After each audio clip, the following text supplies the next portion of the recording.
اعوذ باللہ من الشیطان الرجیم بسم اللہ الرحمن الرحیم معزز سامعین کرام السلام علیکم ورحمۃ اللہ وبرکاتہ۔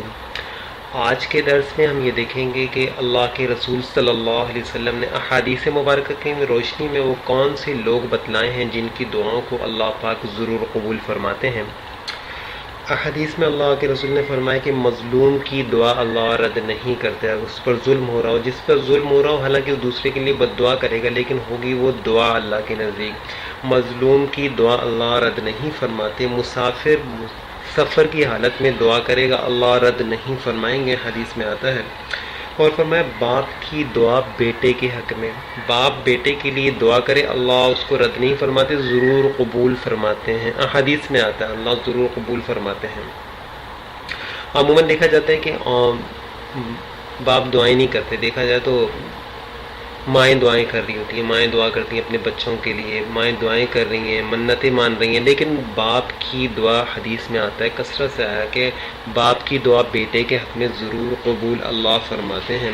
اور ابن ماجہ کی روایت اللہ کے رسول نے فرمایا 3 آدمیوں کی دعا قبول ہوتی ہے، مظلوم کی دعا، مسافر کی دعا اور والد کی دعا اپنے بیٹے کے حق میں۔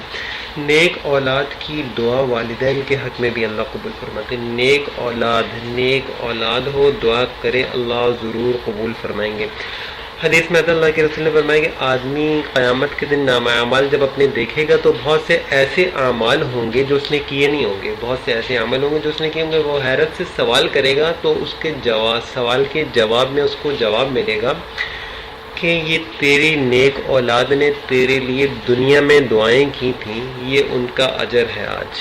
تو نیک اولاد جو دعا کرے اللہ ضرور اسے قبول فرما دیں، چاہے فوراً قبول فرما لیں یا اس کا حصہ رکھ دیں اور آخرت میں عطا فرمائیں۔ اور ایک روایت میں آتا ہے کہ اللہ کے رسول صلی اللہ علیہ وسلم نے فرمایا جو خوشحالی میں دعا کرے، جو خوشحالی میں اللہ سے دعا کرے، خوش ہوتا ہے انسان کے پاس سب کچھ میسر ہے، بیماری نہیں ہے، تکلیف نہیں ہے، مطلب آرام، سکون، راحت، چین، سکون، خوشحالی کی حالت میں، فراوانی کی حالت میں جو انسان اللہ سے دعائیں کرتا رہتا ہے، اللہ تکلیف، پریشانی، بدحالی میں ایسے شخص کی دعاؤں کو قبول فرماتے ہیں اور مدد فرماتے ہیں۔ تو دعا کا خوشی ہو انسان کو، سکون، چین، اطمینان ہو تو الحمدللہ اللہ کا ذکر کرتا رہے اور اللہ سے دعائیں مانگتے رہے اور اللہ کو شکر ادا کرتا رہے۔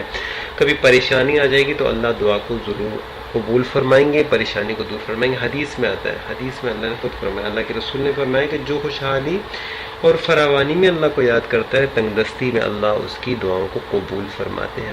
ایک حدیث میں آتا ہے اللہ کے رسول صلی اللہ علیہ وسلم نے فرمایا بیمار کی دعا اللہ رد نہیں فرماتے جب تک بیماری کی حالت میں ہے۔ ایک مسلمان کی دوسرے مسلمان بھائی کے لیے دعا اللہ ضرور قبول فرماتے ہیں۔ غائبانہ دعا مطلب اس کی وہ نہ ہو اس وقت اور وہ دعائیں کرے، مسلمان کے لیے دعا کرے، اور سب سے اللہ کو پسند ہے اور سب سے زیادہ قبول ہونے والی دعاؤں میں یہ دعا ضرور قبول ہوتی ہے۔ یہ دعا جو ہے ایک مسلمان کے لیے دوسرے مسلمان کی دعا اللہ اس کو پسند فرماتے ہیں۔ احادیث مبارکہ کی روشنی میں یہ کچھ افراد تھے یا کچھ لوگ تھے جن کی دعاؤں کو اللہ ضرور قبول فرماتے ہیں۔ امید کرتا ہوں آپ کو آج کا موضوع پسند آیا ہوگا۔ السلام علیکم ورحمۃ اللہ وبرکاتہ۔